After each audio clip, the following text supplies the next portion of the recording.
Welcome to another episode of the Movie Brothers. I'm Ant. This is Kev. Thank you for joining us once again. Kev, what up, man? What's going on, sir? Man, I'm doing great. Hey, we got a great show for you guys today. We are reviewing the film Detroit. Kev and I went to go see it last night. Man, we got lots to talk about. But before we get into that, gotta talk about movie-going etiquette. Kev, I gotta say, man, I didn't have the best experience with you, bruh, last night. Because you was kind of uncouth. And you did some stuff that was just very suspect and not appropriate when you do next time, go by your damn self. I will do that. Absolutely. Hey, y'all, the movie's going on. I'm into it. I'm taking notes, mental notes, all that good stuff. And then I hear this. I'm like, what in the is going on? I look around. It's Kev fighting with a milk dud box. Hey, this is Texas. Why? We live in Texas. It was 105 degrees outside. My milk duds had melted together into one big stone rock. So I was trying to separate them. Yeah, I was trying to separate them. That's all that was on. Kevin, it was only during the opening credits. It wasn't opening credits for Kev. No, that's not true. Now, don't make me get... I got a third party that can verify it was during the movie. That wasn't opening credits. But anyway, Kev, next time, I'll buy you 10 boxes of milk duds if you throw away the one raggedy one that you got. All right? Okay. Detroit, rated R, has a runtime of 2 hours and 23 minutes. This film is a drama. This is based on a true crime story, an incident that happened in 1967. This is set during the Detroit riots of 1967. At that time, 3 African-American men are murdered at the Algee Hotel. This movie was directed by Kathryn Bigelow. She is a very talented director. She was once married to James Cameron. She has brought us films such as The Hurt Locker, which is an Oscar-nominated film. She brought us Zero Dark 30, and she's also responsible for the original Point Break, starring Keanu Reeves and Patrick Swayze. This film stars John Boyega, Algee Smith, Jacob Lattimore, Will Poulter, Jason Mitchell, Hannah Murray, and Anthony Mackie. Yeah. What do you say we look at the trailer?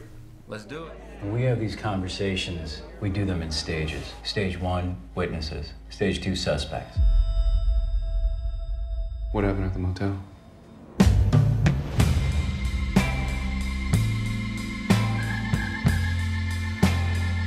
Turn that radio up. What you gonna do? Nice does, man. Thanks. We were performing earlier. I'm performing. He has lost control.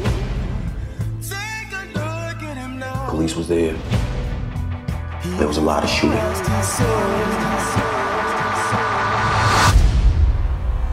Police!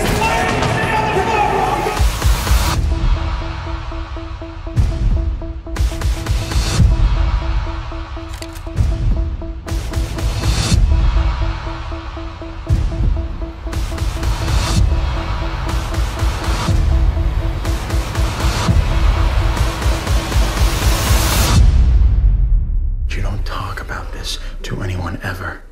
You understand? It's a war zone out there. They're destroying the city. I'm trying to help here. Don't say another word. Come on. I told you what I saw. What is going on here? It's not that simple. I know exactly who you are.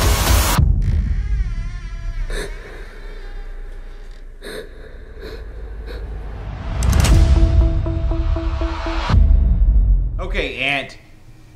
Detroit, not an easy film to watch. No, not at all. It deals with some very heady concepts. Racism, bigotry, okay, violence. These are all things that are plaguing our society today. And we can look at this and see shades of what's going on in the news. Every day we look up and check the paper or the internet or whatever. These stories are hitting us right between the eyes. I had someone ask me, Kev, why do black people, when they riot, why do they destroy their own things? Okay? Don't they want their own stuff?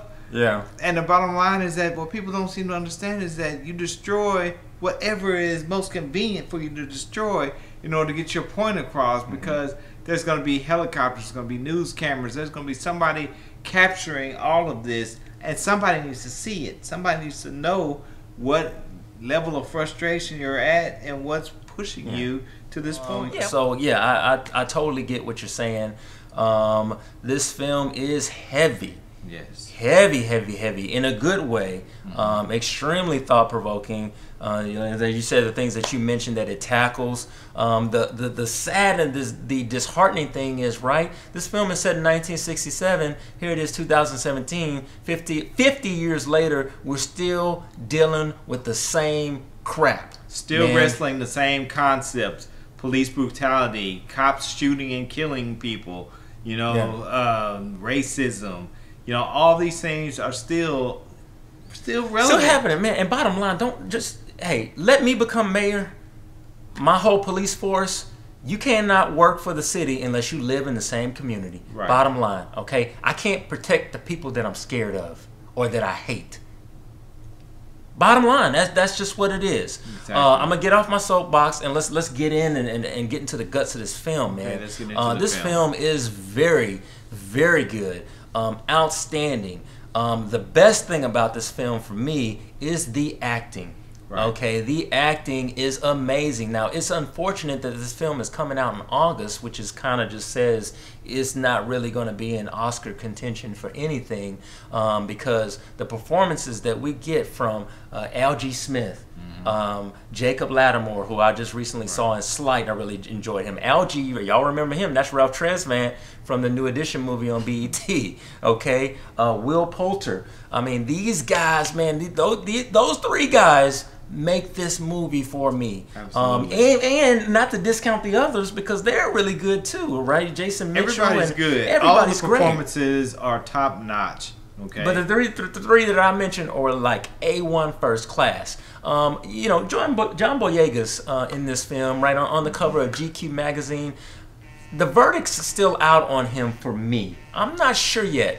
I'm not saying he's not a bad actor, but I'm not willing to say he's a good actor either yet, Kev. I don't know. Yeah. It's just kind of like these roles that he gets, and I don't know if it's the role or if it's him, but it seems like he's always stripped of his manhood.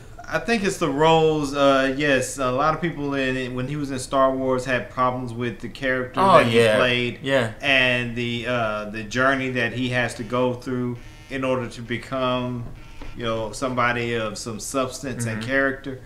I didn't have a problem with him in that, and I didn't have a problem with him in this because he represents what happens. What are the repercussions of inactivity? Of not stepping up and doing what you need to do, of doing nothing in order to prevent atrocities from occurring. He represents that, and he's the cautionary aspect of the film. You watch this film, you'll find out what happens with that. This film, like I said, very, very good. Now, I will say it starts off very weak.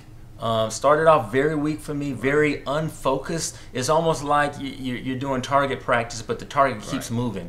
That's kind of how it was for me as a goer. Yeah, I couldn't. I'm like, what are we doing here? What are we doing here? I couldn't get there. But after about 15-20 minutes, it settled down, and then once it settles down and focus in, the focus never changed after that. I mean, then it was on point. Once you get into Act 2 of this film, it is taut, it is tense, it is viscerally dangerous. Okay, you are stuck in a very confined space with all of these actors giving these outstanding performances in very troubling situations, and it is sometimes hard to watch and hard to focus on. Shook me to the core. Yeah, it will do that. Shook me to the core.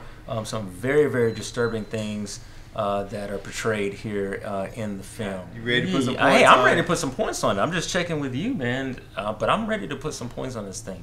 To me, this movie was powerful. It was poignant. It was poetic. Those are my 3 P's for this movie. Okay. I had someone trying to compare this movie to Dunkirk, which I just recently saw and wrote a review for, and how realistic and taut and perilous that situation was. But Dunkirk, to me, doesn't hold a candle to this movie, because in this movie we get to feel what these characters are feeling and who they are. Dunkirk, we don't get that at all. They're just avatars dropped into a movie about something, and you know, you just gotta watch it and see what happens. Yeah. But you never feel it. In this, you feel it. Mm-hmm. Okay, I give this movie an 8 out of 10. Okay, there you go. For me, again, I thought this film was very, very good, with the exception of the shaky start in the very beginning. I loved every bit of it. It's thought-provoking. The acting is unbelievable. It's amazing. Disturbing, but nevertheless amazing. White people, if you're with your black friends when you go see this movie, give us about 10 to 15 minutes to decompress before you start talking to us. I'm just saying. So you gonna go in on our white brethren right now? I ain't saying I don't. I still love y'all. I'm just saying, give me about 10 to 15 minutes to decompress before you start talking to me, because I have to get, at least for me, I have to gather myself. It does take some and I have time to to settle gather yourself because up there's some together. very disturbing things in the film. So I'm Right. half joking and I'm half serious, but you know, very good film. I give it a 9 out of 10. Okay. All right. So you got an 8 from Kev, you got a 9 from me. Ultimately, you decide. Okay. That's the show. Hey, be sure to follow us on social media. We're on Twitter and Instagram and Facebook. Same handle, at The Movie Brothers. Or you can check us out on our website, www.themoviebrothers.com. We don't just shoot reviews on video, we also write, okay? For a movie that you are interested in seeing that we have not shot a review for, chances are we wrote one for it. Go to our website and read it. There it is. We are The Movie Brothers. I'm Ant. This is Kev. This is the place, the one and only place where we bring you nothing but the real on the real. Peace.